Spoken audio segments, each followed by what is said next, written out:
Two friends, two minds, and one love for Arsenal Football Club.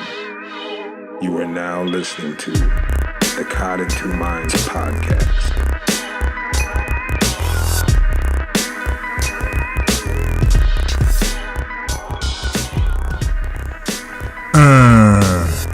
That's my beat. What's up, everybody? Welcome to the podcast, Cod and Two Minds, episode 5. It's your boy E. Marshall here, flying solo, due to the fact that his longtime friend and big homie, Fitty Mac, is off. The international man of mystery is in Oregon, helping another adult move. Yeah, that's what he says.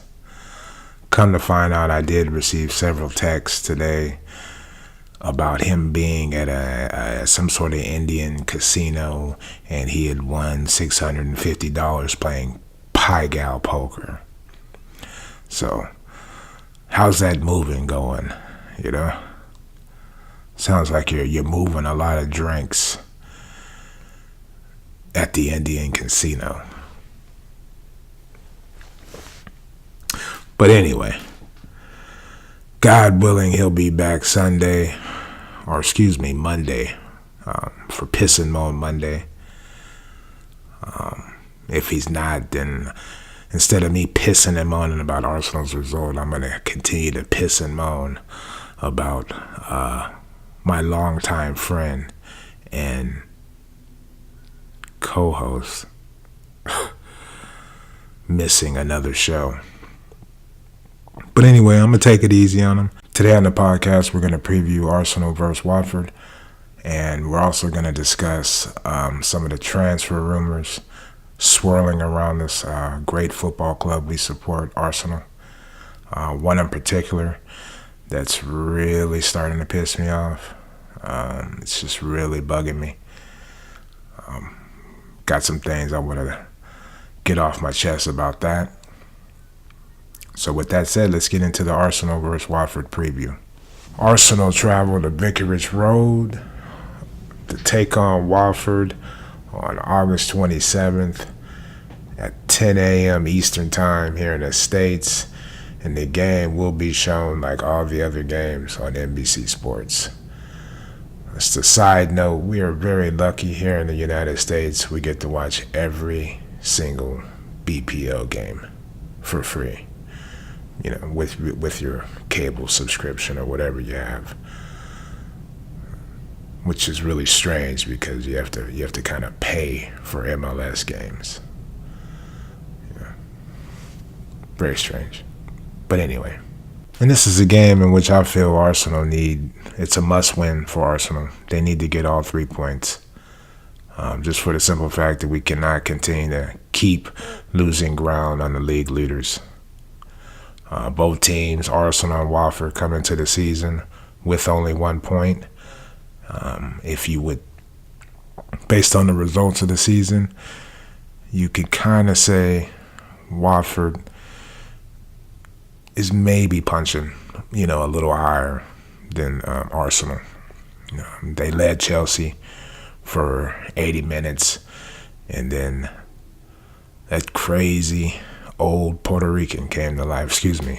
Brazilian. Spaniard. My bad. Diego Costa. He looks like the little fat Puerto Rican dude from Boogie Nights who's always trying to get into porn movies.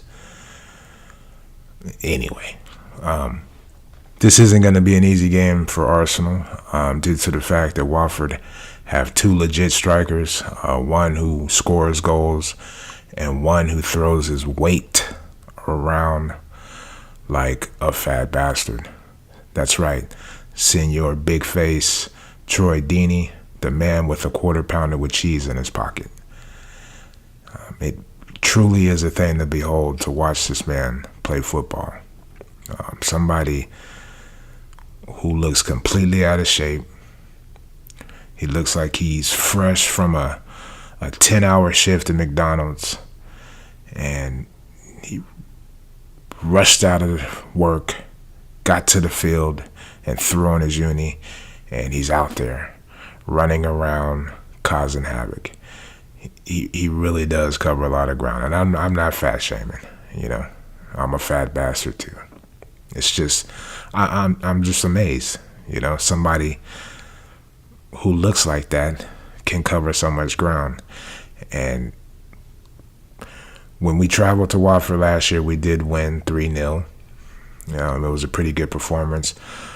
And at the same time, Watford are a team that work hard. And they've made quite a few, I think, solid signings, you know.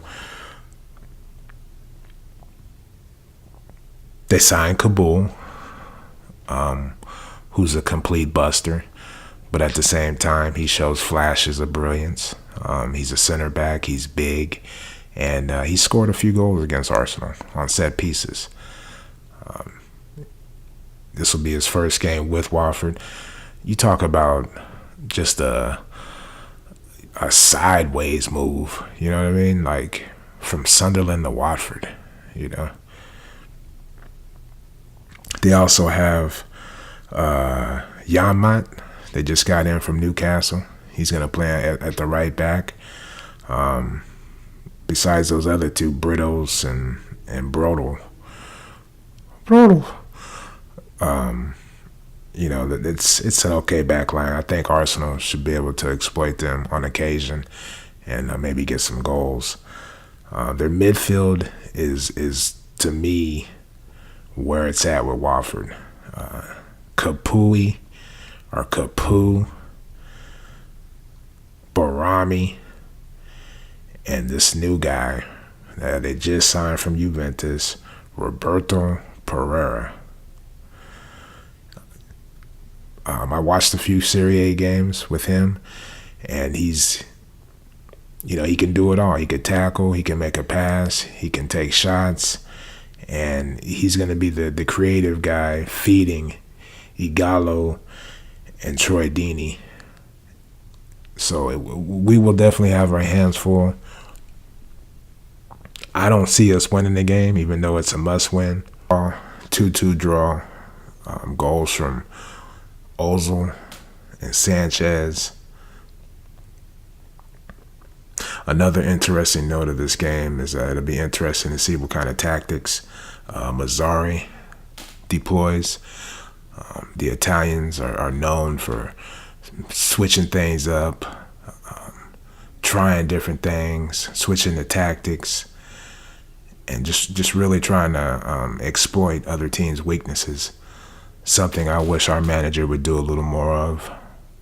But, well, I don't know. I don't worry about all that, you know. It would be great if Wenger would, you know, put a team out there based on the competition, you know. He'll scout the hell out of a 12-year-old African kid, but he won't scout the other team and fix his tactics accordingly.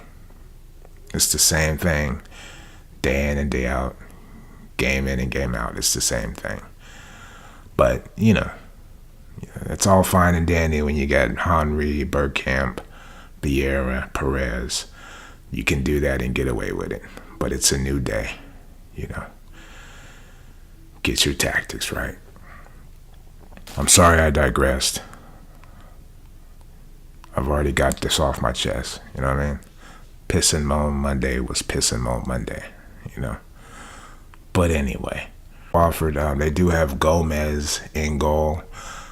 As most of you know, that could be a good thing or it can be a bad thing.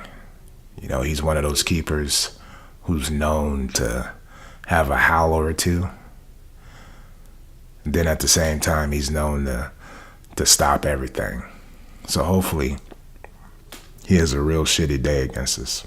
Side of things, I have a starting 11 with Cech in goal, Bellerin, Holden, Koscielny, Monreal, Xhaka, Cazorla, as the deep line midfielders. Oxlade-Chamberlain starting over Theo Walcott. He better. Some bullshit if he doesn't.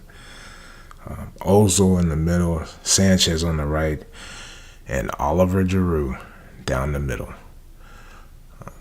It's a lineup when, if everybody's on form and the chemistry's there, this is a game we should easily win.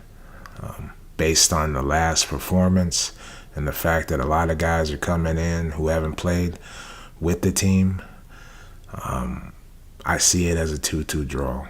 I think we'll have some points in the game where we're just, things look great, and then, we're gonna miss that chemistry. But that's a team that can get some things done this year. So that is the starting lineup, and that's pretty much all I'm gonna preview with this game. I'm excited. It should be interesting. I can't wait to see Troy Deeney, run around and do his thing. I'm really excited about that. And just watch. He's completely unfit. And he'll run more than anybody. I know he'll run more than Ozil. I'm just playing. He might. So that's going to do it with the Arsenal-Watford preview. Let's all watch the game. Let's support the team. Let's get behind the team. And, when the shit hits the fan and things don't go our way, let's get it all out on Piss 'em on Monday. I'm gonna try not to. Hopefully, it's an exciting game, and I don't have to be on Twitter laughing at funny comments and bitterness. But we shall see. So one of the other things I wanted to get to was some of the transfer rumors swirling around the team.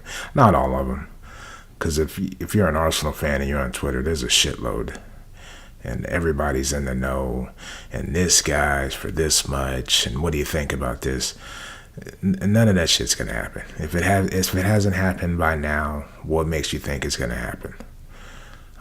The one that's really, really getting steam, that it's almost embarrassing, is the Johnny Evans from West Brom for, I think it was $25 million. That's that's embarrassing. It really is. I mean, we can do better than that. We can do better than that. That's, to me, that's on the same line as the Mikhail Silvestri from Man U. I mean, let's just hope Johnny Evans has a better Arsenal career than Mikhail Silvestri, another Man U dropout. That's on the same line as the Squillaci. We got these scouting networks. We hear all this shit, dude, and this is the guy we're gonna buy. This is the guy that's gonna solidify things on four fronts. We're a big club, or we say we are, and we're trying to compete on four fronts, and this is gonna be the guy. It's embarrassing. I don't want him on the team. There's better defenders out there. I don't care what anyone says. Nobody else is trying to get nobody else in the top four is trying to get Johnny Evans. Just Arsenal. And you have to wonder why. $25 million is a lot of money for a buster like that.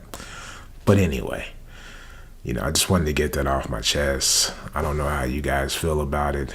I've read some things on Twitter where people are just, he's pretty solid. He can do the job. But I mean, if we're gonna spend $25 million on Johnny Evans, you might as well let the kid play and soak up all this experience with Koscielny, Holding, not Chambers. That's pretty much all I want to say about that. There's a striker. There's several strikers I've never heard of. If that's the case, you might as well, periodically throw Theo out there. He'll get you a goal or two. He doesn't do shit else, but if he doesn't have to think and he can just shoot and stay on sides, and stay healthy, he'd give you about 12 or 15 maybe. So you might as well keep him and just be done with the transfer market. We don't need no name. We just don't. And going back to Chambers, I think Chambers is going to turn out to be a good football player. I really do. I feel sorry for him because I think Wenger has wasted 2 years of his footballing career not loaning him out. We have a young player like that. You loan him out. You make him go on loan. Rumor had it last year he was supposed to go to Southampton, but he didn't want to go. You make him go because you're not going to play. You're just sitting around doing nothing. And when you do play, Wenger plays him at right back. Or every now and then he'll put him in at holding midfielder late in games. The Gibbs Chambers move late. And I would say he started more times at right back than he has at center back for this team. Now, he's a young player. He needs that experience of day in and day out playing. He really does. And I think Wenger kind of stalled him a little by not making him go out on loan. But I believe in Chambers. I think he'll be solid. If he can go out on loan and get playing time.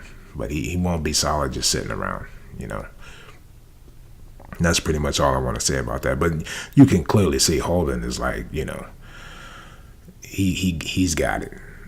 He needs to keep, everybody just needs to relax and just, he's going to make a few mistakes, but that's the only way you learn is from making mistakes. It's too bad he's going to have to do it in a lot of pressurized games at a so-called big club like Arsenal, but that's it. That's what it is. That's what he's got to do. And that's going to do it for today's podcast. I want to thank you guys for showing up and listening. Before I let you go, I just want to say, stop walking around like a zombie. If you have goals or dreams or anything you think you might want to pursue it. Don't let fear strangle you. Just go for it. The haters are going to hate, but always remember, the only way you get good at anything is to keep doing it. And that's going to do it for today's show. Thank you so much for tuning in. Join us, God willing, on Monday for Piss and Moan Monday, and look for the hashtag Piss and Moan Monday, and just vent frustrations, even if we win. It could be the ref, it could be Troy Deeney getting mustard and ketchup all over the ball. It could just be anything. Just tweet me your piss and moans, and I'll discuss them and make comments over there. Thank you so much for your time, and have a great day. Caught in Two Minds. Thank you guys for tuning in to Caught in Two Minds. Please head on over to iTunes and subscribe, rate, and review the show. All feedback is much appreciated. If you would like to contact the show, drop us an email at citmpodcast@gmail.com. And be sure to follow us on Twitter at citmpodcast, at Gooner Rush, and at eMarshall. That's EMARSHO. The music in this podcast has been provided by Statics. If you like what you hear, be sure to check them out at staticsentertainment.com and follow them on Twitter and Instagram at Statics Music. That's STATX Music. Peace.